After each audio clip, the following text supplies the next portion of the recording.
Blog Talk Radio.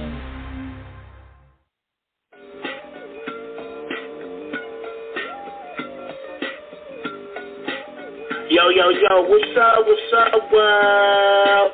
It's badass thuggin' like I usually do, and you better turn it up, bust some speakers out, cause we off the motherfucking cuff. You dig how we do it? Dog Pound Gangsters 2000 and beyond. Black. Yo, check this out. This is your girl, Cola Vogue, and I'm chilling with my boys right here on Off the Cuff Radio. Cause we off the cuff right now. You dig?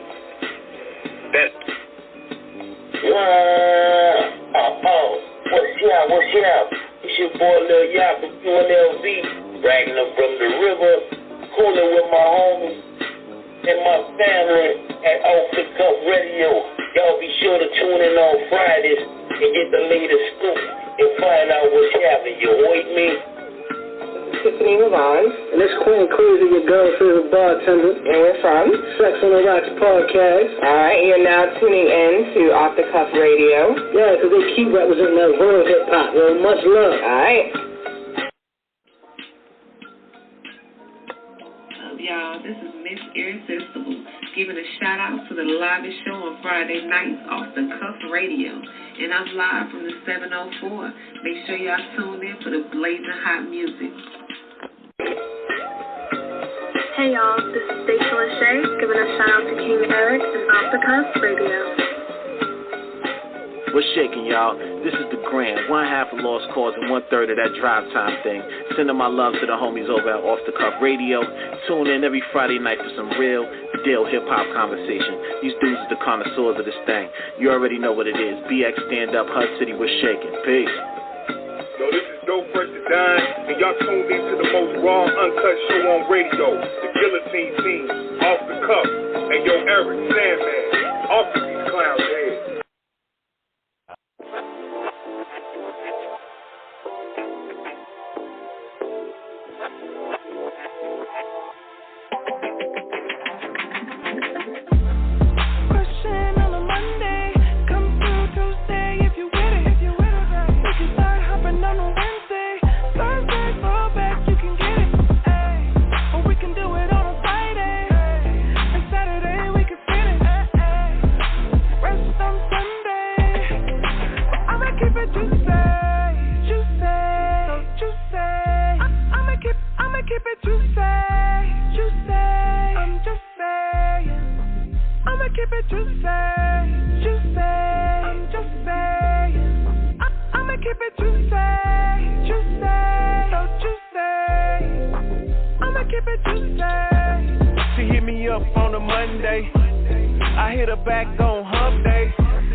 Give her ass the business, no tab. Ass to the ceiling where the fan go. Put the bull on her ass like a Lambo. What your nights looking like? I'll come through. All this ice gotta drip on you. All this bread gotta spread on you. I said all this bread I'ma spread on you. Hey, alright. Looking all day, tryna holler all night. Just give me the word, it's dead at night. With a bottle of the juice. Question on a Monday, come through Tuesday if you with it. We can start hopping on a Wednesday. Thursday, fall back, you can get it. Ay. Or we can do it on a Friday. Ay. And Saturday we can finish. Rest on Sunday, but I'ma keep it Tuesday. I'ma keep it Tuesday. I'm just saying. I'ma keep it Tuesday. I'm just saying. I'ma keep it Tuesday. I'ma keep it Tuesday. She's so fine, it's a crime. Every time we do it, I don't mind more. I be trying to hurry up and finish. just so we can get to the encore. Yeah, love at first sight, I'm an Insta fan. I think I like every pic on your Instagram. And it's so juicy, call it juicy fruit. Say fucking on my cheek, that's too much juice. What tonight's looking like, I'll come through. Good vibes, only trying to vibe with you. All that good, you deserve some good too. I said all that good, you deserve some good too. Question on a Monday, come through Tuesday if you with it. We can start hopping on a Wednesday. Thursday, fall back, you can get it. Ay. Or we can do it on a Friday. Ay. And Saturday we can finish. Ay. Rest on Sunday. But I'ma keep it juicy.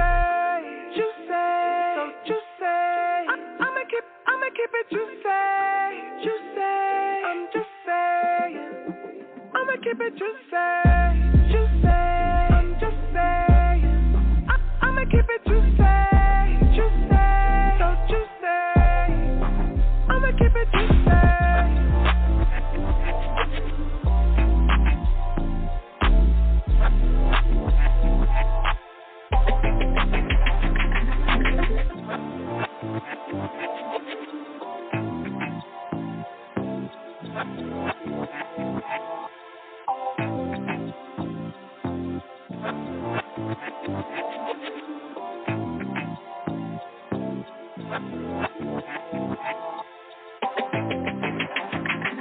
Daddy, what you wearing tonight? Shit, I ain't even decided yet. I think I'm gonna wear my Balenciaga shoes with my Balenciaga bag. Ooh, kill 'em. Maybe some Versace just to switch it up a little bit, you know? Yep.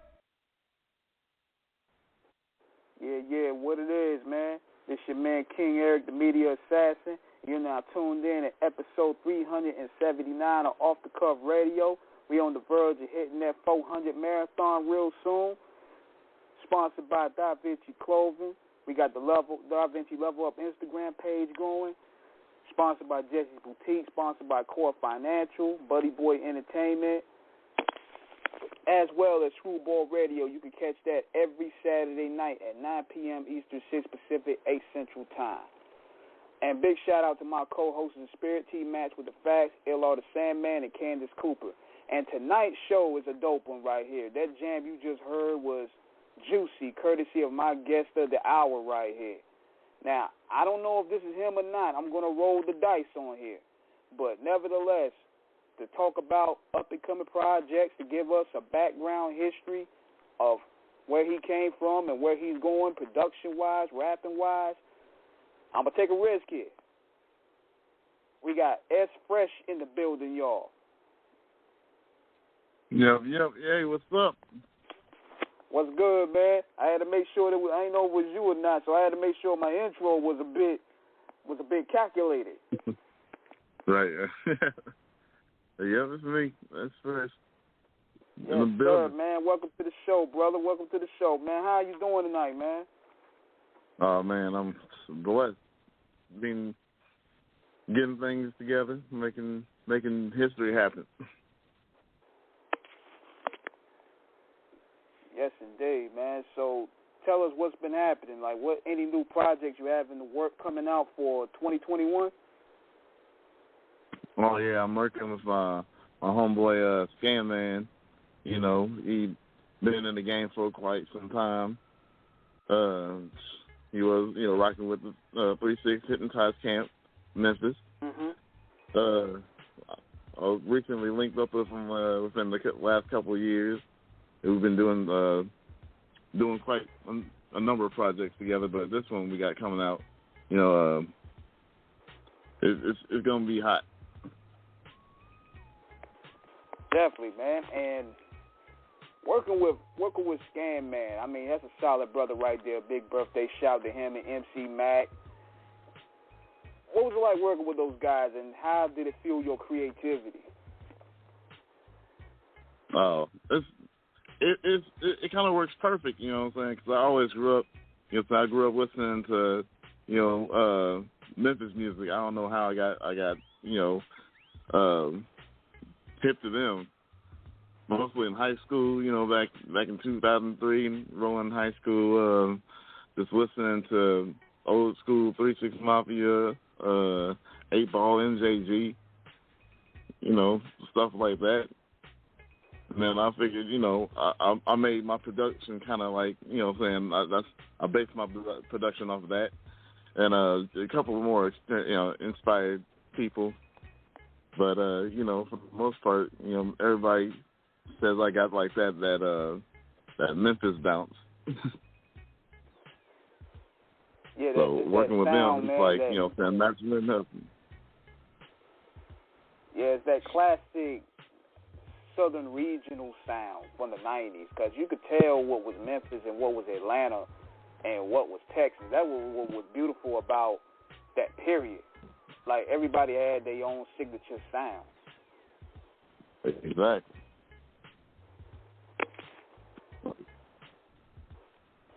And now, being that you was going into musical inspiration, 3 6 Mafia played a key role in that.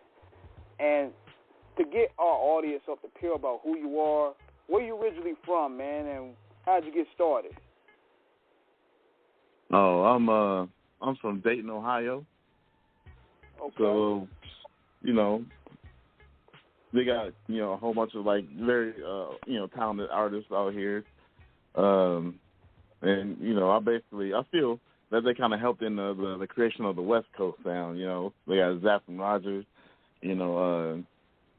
Lakeside, all them. Yeah, man, people really sleep on that Ohio musical landscape. Like, it has a rich history. Right. I think, man, it's crazy. It's sad though. It's like Ohio is sleeping on Ohio's history. They for real. They try to sound like whatever's hot right now. I'm like, man, we gotta start making our own path. Like, pave your own way. You don't want to sound like the next man. That's what everybody's trying to do right now. Trying to sound like the next man. Yeah, I think what happened with that situation is people just go by what's easy to profit, because creating something from scratch takes a lot of resources. It takes a lot of time. So people figure they can just go on to the next thing, just copy the next thing for the bag. Right. I know.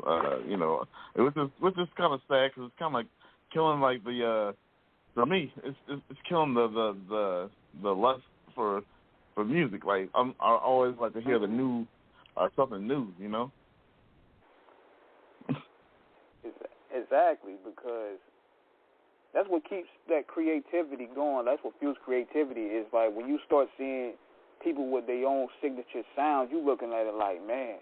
It's like, say, for example, you have DJ Paul and these used to, they produced Tear the Club Up. Then you had UGK, they produced Murder.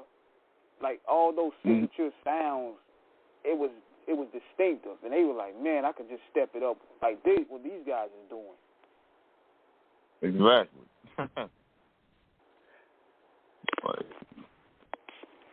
That's what what really got me into music was my little brother. He always listened to rap. He rapped and stuff. I was trying to help him jumpstart his career, because I know I wasn't a rapper.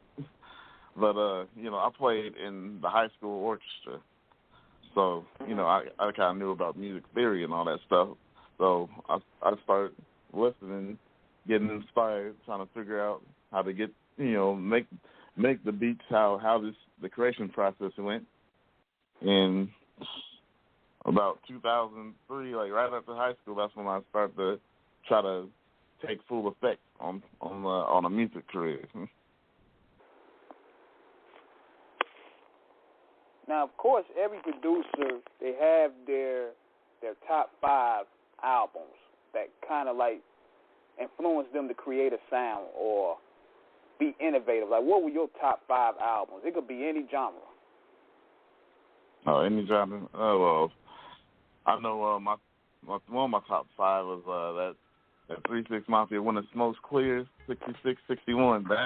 That was major influence to me. Then I liked Outkast. There's a couple of them like that. Stankonia and Aquemini. And Lil Jon, the Crunk Juice. I love the album and that on repeat. And actually, and then another one is I forgot the name of that album though, but I know it's Do or Die. But I listen to them heavy too though. The first one, right? Yeah. Yeah, that first Do or Die album where they had Do You Want to Ride on the Chevy? Yeah.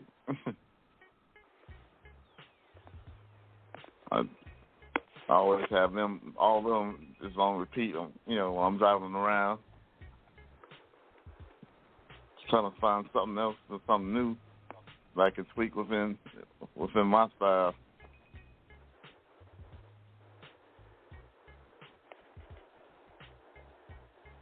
Now, and trying to find your style, man, like, what was the key to really finding that signature style without really sounding like somebody else? Like, you had to do a lot of observing and studying? Yeah, it was a lot of observing, just listening to who you like, and not trying to imitate them, but just trying to add them and add it together. Build, this plus that equals a whole different, mood, a whole different feel.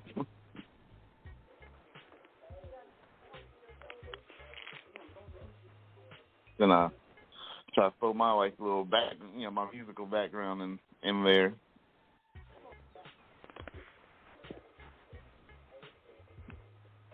After that, it's just magic. a whole bunch of just, whatever happens. It sounds good to me. I'm like, okay, it sounds good to me, so I'm gonna put it out there. Hopefully, the audience like it, but overall, if I like it, it's good. Now, in producing, man, there's a lot of science that go behind working with it, like working with artists and finding out their style. Like, what is one of the key elements in making sure that a track that you work with an artist is going to be a slapper or it's going to be hot? Like, what are some of the key ingredients that you look for? I know communication is key to me. I talk to them, and I send them little snippets and little pieces of the beat what I got so far together. Like, how you feeling on that? They tell me oh, I like this, but could you add this? Or they tell me or if they got a feel or a mood to the song that they want, they relay that to me, and I try to just get into that groove, feel the emotion of what they want, that song to feel like, sound like. And this is, being that we live in the current different stage and era right now, is there still a key importance of being in the studio with that artist? I don't think it's as important now, because you've got, video chats and whatnot. But to me, I would love to rather have them in the studio at the same time I make the beat, because then it'll make the workflow faster. Right. Right, because now, it can get pulled off in a lot of ways, but the sound got to be technically, sonically sharp for it to really pull it off. But it's better to have somebody in the studio with you, because you could tell them how the song structure can go and how this bar can go. It's easier that way. Would you agree?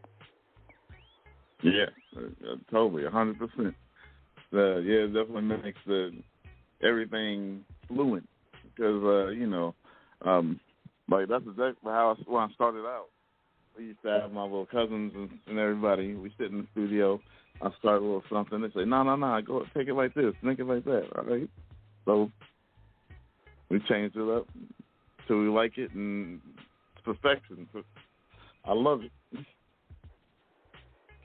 And see, what I like about having producers on the show is that we get to see the creative insight and the vision behind what you put on the track, because it's like composing like a mini film, you know what I'm saying? Or, you know, when you're doing albums, it's kind of like you're trying to get the concept of the film together.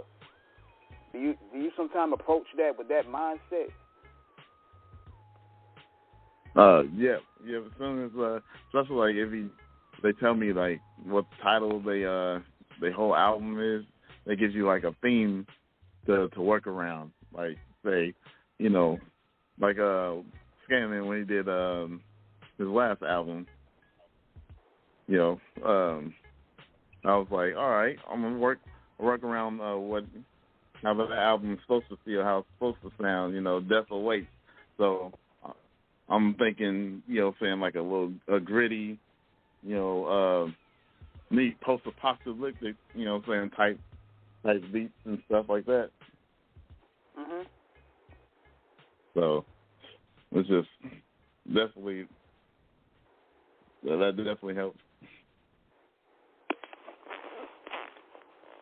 Yeah, because it's like you got to pretty much get that supporting cast as well. When you get that right supporting cast, it all can flow together.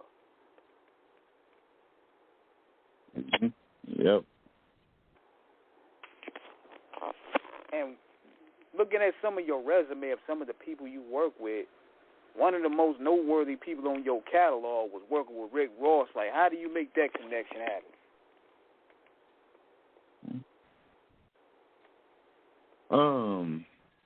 Well, I mean, I got super lucky with that. Just, I can't even lie. Like, I never got the chance to talk to him. It was just, you know, a couple of friends. They just said, "Hey, we about to send the track to them," and then blah blah blah. Something happened, and then I heard, you know, saying the beat on, you know, saying on a Rick Ross album. I'm like, okay, all right. Well, it was a mixtape. I wish it was an album though. Yeah, that joint did sound. It sounds pretty professional too, because it kind of gave me like y'all had like a kind of a Gotham City type vibe to that joint.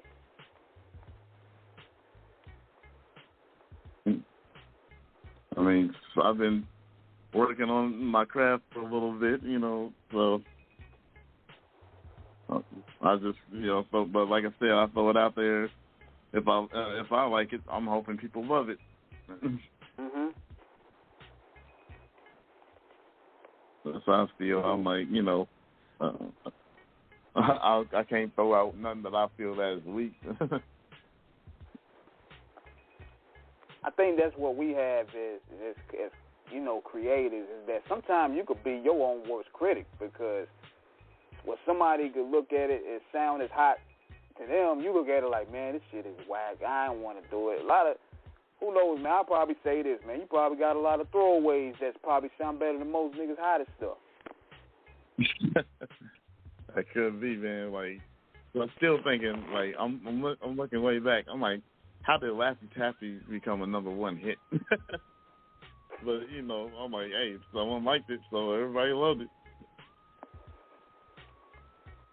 Yeah, I think what happened was we started getting to the era of simplicity, because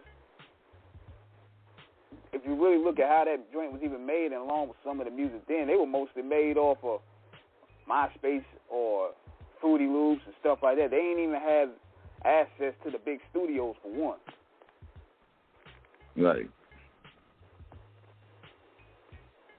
But I mean, don't get me wrong, just not about the equipment. Sometimes it's not about the equipment, but it's all about the person using it. Like me, I use FL Studio 20, and the workflow to me is like way smoother than using like Pro Tools or Logic Pro or Ableton Live. Like I know I tried to use like a keyboard. I have like this little Triton, and it was rough. I made some beats, but it was just like, you know, it wasn't my thing. It wasn't, you know, vibing with me. So I tried to go to different outlets. And you know what's crazy is it looks simple, but it's not simple at all. I mean, I don't know if anybody remember, but any of the audience that's listening, I know y'all remember the movie Hustle and Flow where DJ found that little piano and he was playing with it, and he made it like you could just transition that easy and go make a high beat. It's nothing like that at all, man. That thing is challenging. Right. Man. I was self-taught. You know, I taught myself how to use all the stuff I use now. I wish, you know, saying I knew about, you know, YouTube or, you know, some type of like classes or something to help me get where I'm at. Mhm. But then again, when you're self-taught, sometimes that you could look at it like that's you being the better student. Right. Because I don't recall a lot of people even looking at classical music as being an influence. Because we always dismiss classical music as being, you know, something that a lot of white people just listen to. But that's Beethoven has some sharp shit. Hey, right. I mean, they really classical music. They got everything in there. Drama, you know, what I'm saying, intensities, like all the moves and the dynamics of what you would want to hear on a rap beat. Like, I could sample that, make that, you know, what I'm saying, sound hot. Shoot, Beethoven, Mozart, they were some of the coldest musicians ever. Exactly. I mean, it was like when I was in the orchestra, the high school orchestra, that stuff was hard to play for real too. Like all the innotations, the slurs, the way you gotta hit the dynamics and stuff. Mm-hmm. That was like, real life challenging.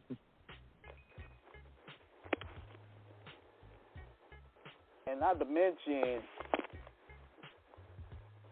speaking of challenges, like in terms of the way this game is changing, like what do you feel is like your biggest challenge when it comes to crafting beats and staying, you know, current with what's going on?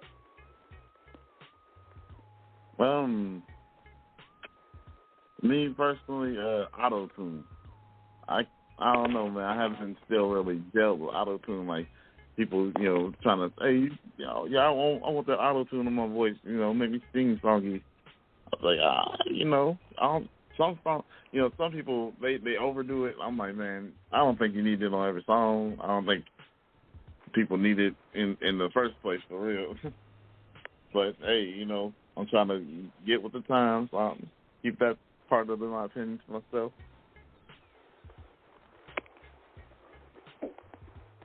And you know, the cool part is a lot of people that say they need it don't even need it at all. Even T-Pain, he sound pretty good without it. Right, exactly. They just, you know, and then new rappers, I think they just, you know, they feel like that's the key to everything. I don't know. I think it's an over process. It's time for you to, you know, find your own style. And not to mention, the only one we could give the pass to is the originator, which is Roger Troutman. God rest him dead. He created all that, so, and he sounded fly doing it. So these new dudes got to go. They got to follow up with it. Right. So now we going into how the sound is evolving. And I want to ask you, do you see the culture evolving or do you see it devolving? Like, sonically, MCing-wise, like, do you see any improvement? Production-wise, I hear the improvement. MC-wise, I mean, to be honest, I can't even really tell any MC apart for the most part. You know, they all sound like sonically they sound the same. They got the same kind of like it started with the Migos. After that, everybody they want to sound like the Migos. You can barely tell somebody apart unless you're actually watching the video or something. I got to give it up though. Like 21 Savage, he sounds different to me. Yeah, I think that's kind of where it kind of like escalated off, man. Because sounding like the next man, we both come from that time where you will really catch wreck if you try to sound like somebody else. Right. They took the craftsmanship serious. Exactly. Like, man, you hear somebody trying to rap like you like, hey, you get them in check. Like, hey, this is me. This is my lane. Man, that's what I miss. They used to get their ass beat just for stealing a bar. These cats today is just, man, they stealing verses and hooks and the whole songs, and they still dapping each other up at the club and everything, like everything cool. Like, hey, that's my line, that's your line. I'm like, this is weird. This is weird. You're like, yeah. I just borrowed it, man. It was hot, so I'm like, nah, that's not cool, man. Yeah, because it's like I was saying, it's like you hear somebody using your line on the radio, and you'll be like, what the fuck? Turn that again. We gotta call and see that man. Now they look at it like they don't get no props about it. They don't get no compensation about it. They're like, oh, cool, he used my line. That's a good look for me. I want to get more clout. I'm like, wow, the game really, it became more passive-aggressive to hear. Right. And people beefing over dumb stuff, it's like, it's not even real beef no more. Like, Tekashi 6ix9ine, he just, I think he's trying to find relativity, you know what I'm saying? He know that his career is really over with. He, you know what I'm saying, you snitch, you broke the, you know what I'm saying, the unspoken law, you snitching on people, so, you're done. Yeah. But, he's trying to go around beefing with Meek Mill and all them, so I'm like, yo, you stop. You're looking for clout. And y'all think what the problem is that we don't have these people ain't really getting disciplined like that. They're not really getting spanked. Because, I hate to go back to the old era, but if you go back to the old era, if you do any, like, 1/3 of the shenanigans that these guys do, they would discipline you. Or they would see you. Right. They in the safety net of their home. They're behind their tablet, behind all these bodyguards and stuff, so they feel they could say or do whatever they want. And even when you see it, even the disc records have changed too, because, man, the dead is not even respected no more, which is wild to me. Right. They don't care about nothing no more. Nothing's off limits. Yeah. Like it used to be mano a mano, and they used to leave the kids and the women alone. Now it's the women, the kids, the grandmother, the dead homie, everybody catching smoke. Right. It's like, wild. Man,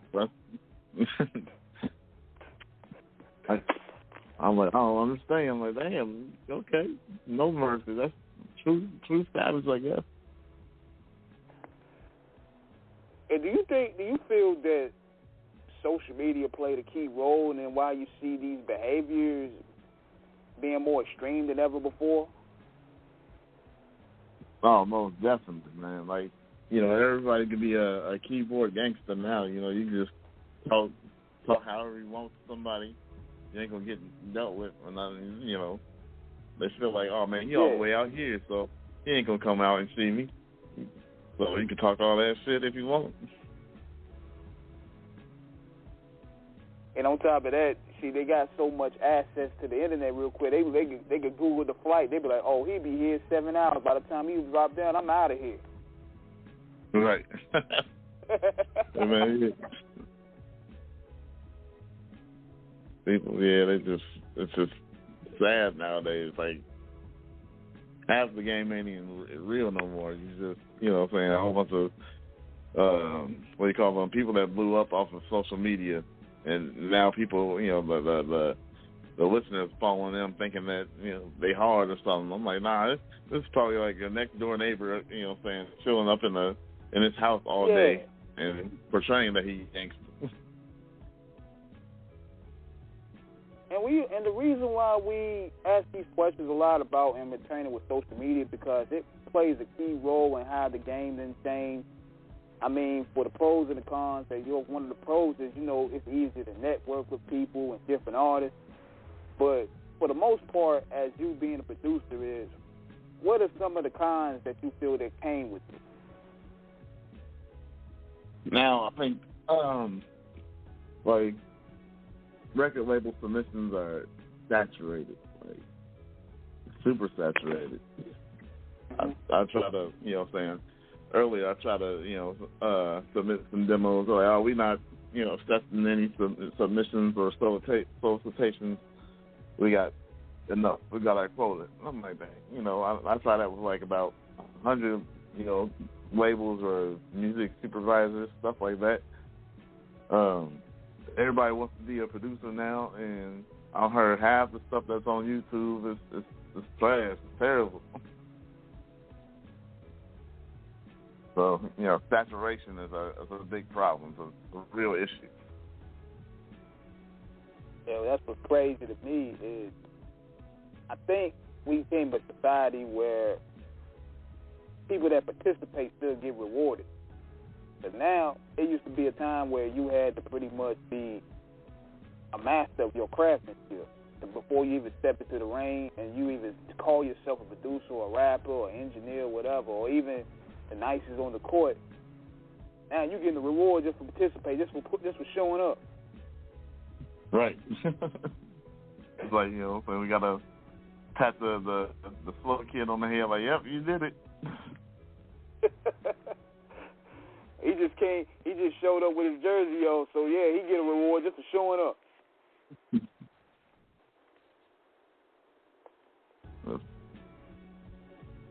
I kind of and you kind of feel like, dang. Yeah, it's wild to me, man, because you kind of feel that kind of waters down the creativity within not only music but the world, period. Mm-hmm.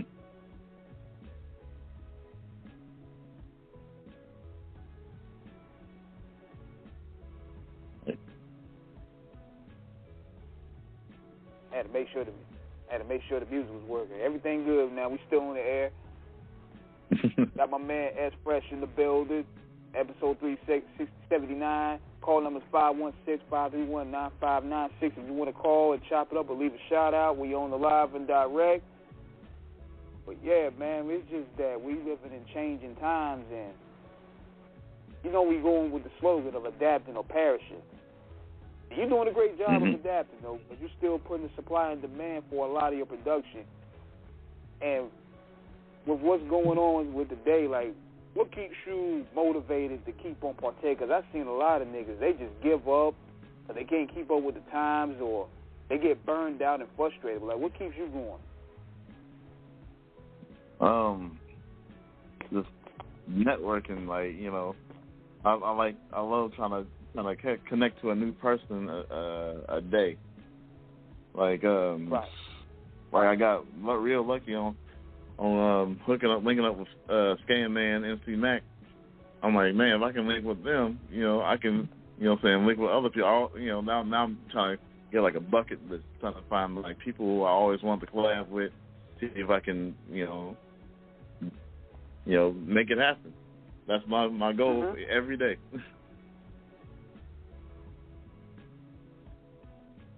And people don't understand, that's the good part about social media, because back in the day when you had to literally travel state to state just to get a collab, that was a hassle, man. So social media pretty much helped us in a lot of ways to make easier connections without spending a lot of gas and airplane money. Right, exactly. I was around when we had to do the travel thing. It wasn't fun. It wasn't cheap. Oh yeah, and tell them about. You can see we got to give our audience a visual of how this stuff was back then. Man, tell them how we had to literally travel in different hoods just to get collabs. Oh man, yeah. Like I said, I'm from Dayton. So I started off small. I went to Cincinnati trying to find, hot rappers there. So that was like a 45-minute trip. Just talking, networking, trying to find the hottest clubs where the hottest rappers be, trying to get numbers, network. Then we did with that. Try to go even further. I went, Kentucky, Indiana. It's been hours of travel, still trying to find the hottest clubs, hottest rappers. At the end, it was hard, but it was worth it. It was fun. It was cool. You get your name out there, little by little. Yeah, man. And keep in mind, this was around the 90s and the early 2000s where you had to get your record popping at a club just so people could pretty much identify with who you are. Because it's different. It was totally different from New York. Because New York, they was on that pass me a demo type stuff. But in down south and certain parts of the Midwest, you had to take your record to a club and make it stand out. Right. The DJ play it right quick. If everybody stop and, look around like they confused, they're up in trash. They're like, nope, this ain't it, son. That happened to me too many times. And keep in mind, brother, you rolling the dice. Like, you spending thousands on travel and hotel space just to get that one record played in. And for them to sometimes they won't even listen to it. Yep. I had that too, man. That's the most disappointing, pointing thing. I'm like, here, bro, you know what I'm saying? Try to listen to this, man. I ain't got time for this shit. Oh, it's something. I'm like, damn, okay. You don't have to be aggressive like that. All right. Or sometimes money really helps the situation. You're like, hey, man, pass them like a $50. So play this right quick. Yeah, they pay. You got to, as we would say, we got to butter their bread up a little bit. Right.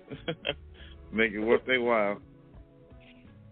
Get some steak and filet mignon with a $100 gift card or something.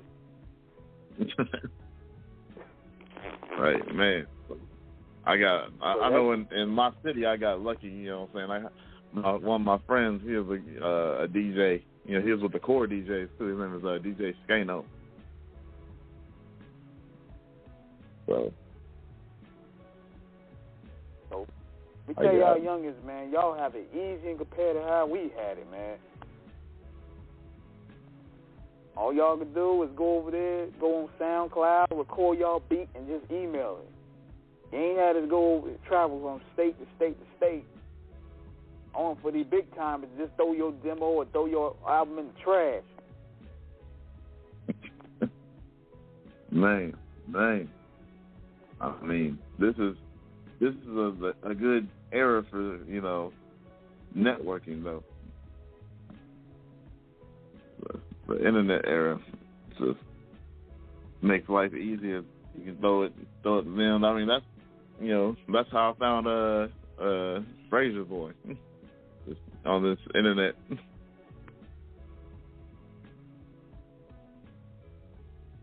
And the internet has became the new way of discovering new artists too, which is a beautiful thing as well.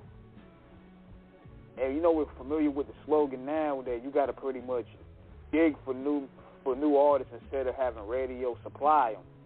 And that's a good thing now because there's a lot of hungry new talent out there, especially coming out of the old town and coming out of the South now.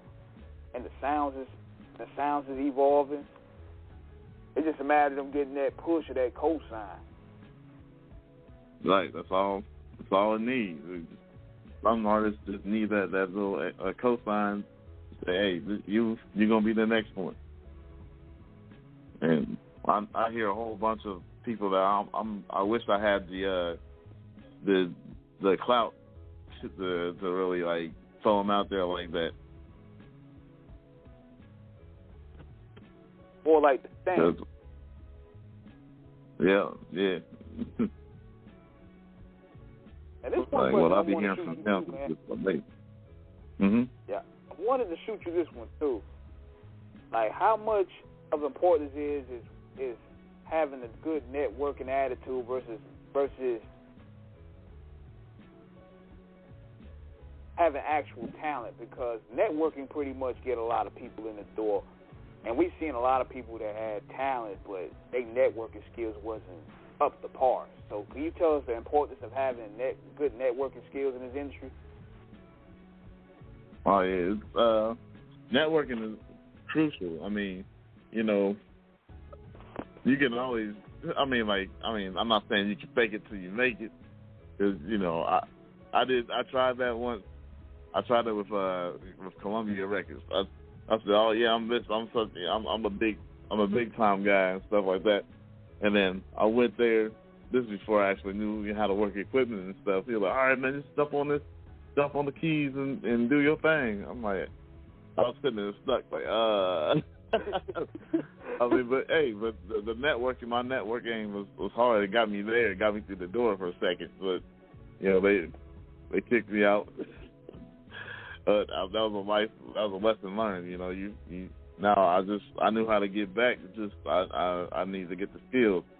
But there's a whole bunch of people who got like all the skill in the world, but you know they arrogant, or they, you know what I'm saying, they like to burn bridges and they cocky. They don't want to network or something like that. Like if it ain't their way, it's no way. I'm like, yo, you ain't going nowhere. It's also a matter of, at the end of the day, it's all about sometimes somewhat compromising, because everybody compromises at the end of the day. Yeah. But sometimes it's not about what you know, it's about what also sells as well.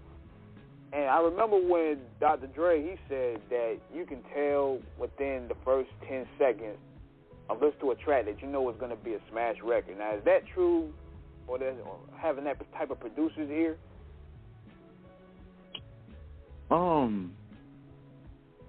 I think sometimes nowadays, you kind of got, at least for me, I listen to it for a little bit more, because you don't know what the feel of the whole track is. It might throw you off, might surprise you.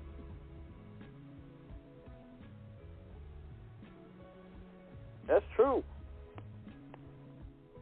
That's very true, because that just shows you the type of gift that the producer hears. Like sometimes it could just be the melody or the hook that could just grab you off the gate. That's where sometimes the best hook or the best hook master could come in and just, draw the audience. Right, like say you're not feeling that. Like I'm not totally feeling this beat, but the hook was jumping. I'm like, yeah, that could, but I guess that could, make or break you for real. And people don't understand what producing really means. It don't mean just beat making. Like it means just being the mastermind behind picking certain sounds and making them mix together. Exactly. People always, they get that confused. I'm like, I'll produce this. I'm like, you produce the whole song or just the beat? I just got the beat. Oh, then you're the beat maker. You're not, you're not the guy who's making the whole song, make it sound good or nothing. Exactly. That's what and I'm glad you brought that up. Because I can admit I was just the beat maker on something, some stuff. Which is it ain't a bad thing. You're not the producer. You're not the man in charge. You just made the beat. That's all it is, because the beat maker is needed as well, because that's just like the fruits that the producer need in the vegetables. Right, you're very valued asset to the song. You're not the name, you're not the overall part of the song. Exactly. It's just like 25 to 30% of the song, pretty much. And see what the producer does. He also brings the artist. He brings with the drummers and all that. In other words, there's levels to this. Yep.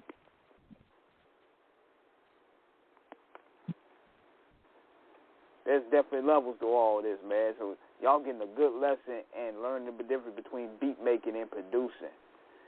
Now, you know, we going on 2021 right now. Is there anybody in particular that you wish to work with in the near future that you haven't worked with yet? Yeah, there's a whole bunch of people I definitely want to work with, but you know, as a you know, overall, I always wanted to work with Juicy J. Just, you know, saying, make one hit with him. Now, that, you know, saying, be like, you know, a goal, a lifetime goal of mine been achieved.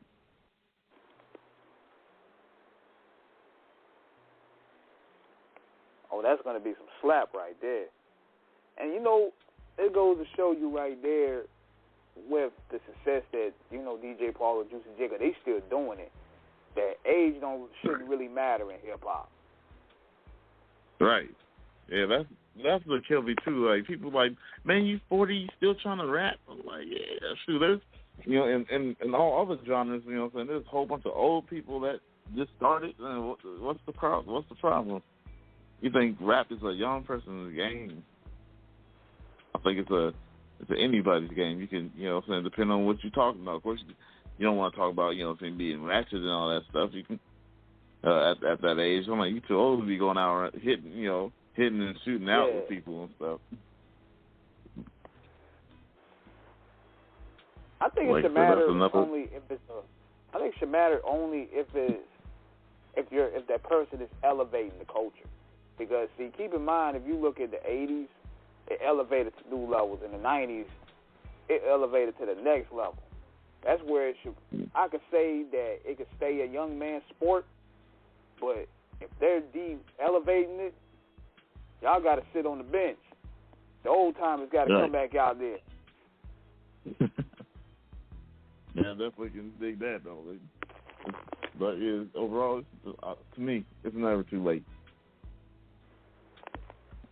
Not at all. Not at all. If anything, the Renaissance, for that matter, most of the nicest rappers are in their 30s and 40s. Exactly. Like, we don't really get no rappers that you know, like too many good conscious rappers, like you know, Lupe or you know, Kendrick Lamar or something like that. Someone that like change the pace of the rap game. Oh, you know, I would love to hear some more influential rappers. Now, I wanted to shoot this to you. Now, why do you think that is? Because if you really listen to a lot of these guys that, you know, make the quote-unquote mumble rap or, you know, as many people would say, terrible rap, they're actually intelligent guys. If you really sit down and, you know, listen to a lot of their interviews, but what do you think is the reason why they're scared to really talk about what's really real? I think they're going to lose. They feel that they're going to lose their audience. You know, most young people don't want to hear that. They want to hear about, you know, flossing or, you know what I'm saying, we're going to get this dude, we're going to kill this nigga, or what's happening in the club or something. Right. Right, so they feel that they don't want to lose that core audience. Right.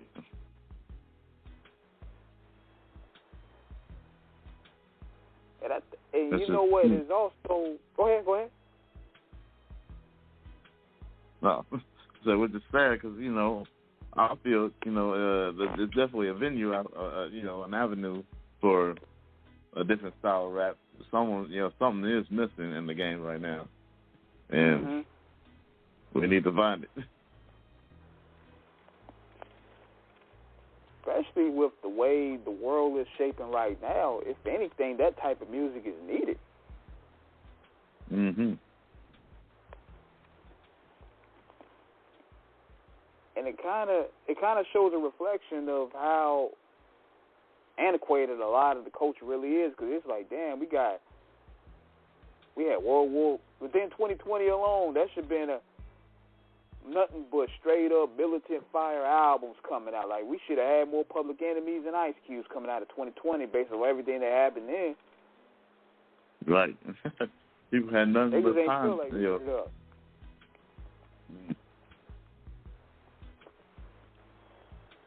Especially last year because everybody's on lockdown. I'm like, how you making turn up music and y'all on lockdown? Right. I'm like, man, we can't turn up. Why y'all making this music? We should be, talking about stuff that's going on. Like, why was he in lockdown? What's the reason? What do you think? And to me, that's where I feel that the voices kind of got lost because it used to be a mirror of what happened. Just like I remember back in '92 with the Rodney King riots. Most of the rappers, for the most part, was on it. They was giving the commentary for their point of view. They didn't care what Middle America thought. We were speaking our voices. I think somewhere down the line, now these people today are catering to different mainstream audiences, and that bringing the bigger bag. With the bigger bag came sacrificing of the arts.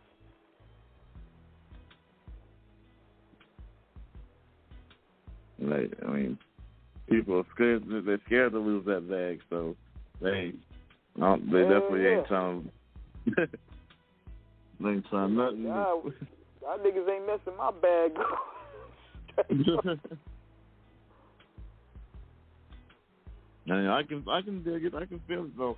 I feel, me personally, I feel if I can make my millions, or however I want, live comfortably, then I will try to do something.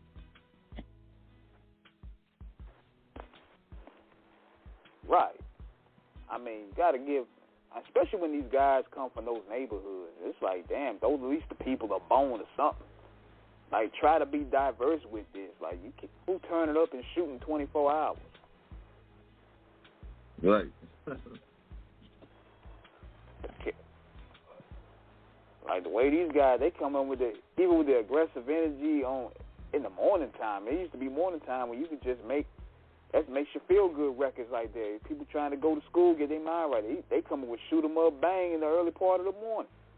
Like, damn. It's crazy. Hey, man, I don't have that type of energy right now.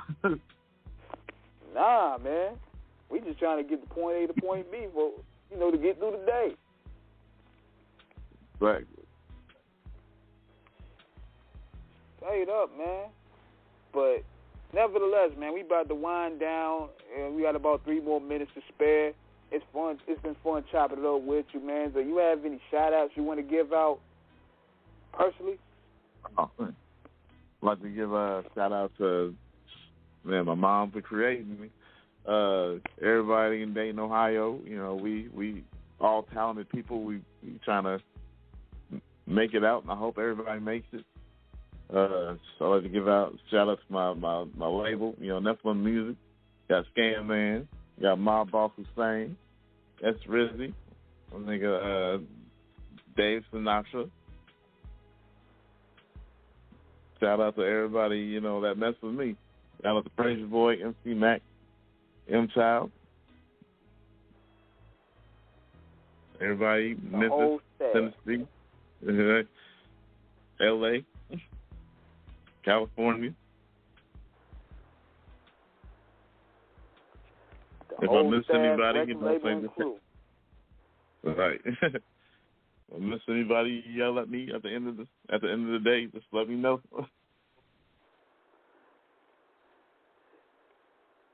There you have it right there, man. My man S.Fresh. Go cop it. And where can people follow you on social media? You can find me on Facebook. Just you can look up S.Fresh937. Add me there. Same thing with Instagram, S.Fresh937. Twitter, S.Fresh937. I'm working on my YouTube again, But I think that's about all I have. Those are the main ones I really try to network and venue with. Oh, Steph, my brother. And we want to thank you on the behalf of Off the Cuff Radio for you taking the time to chop it up with us.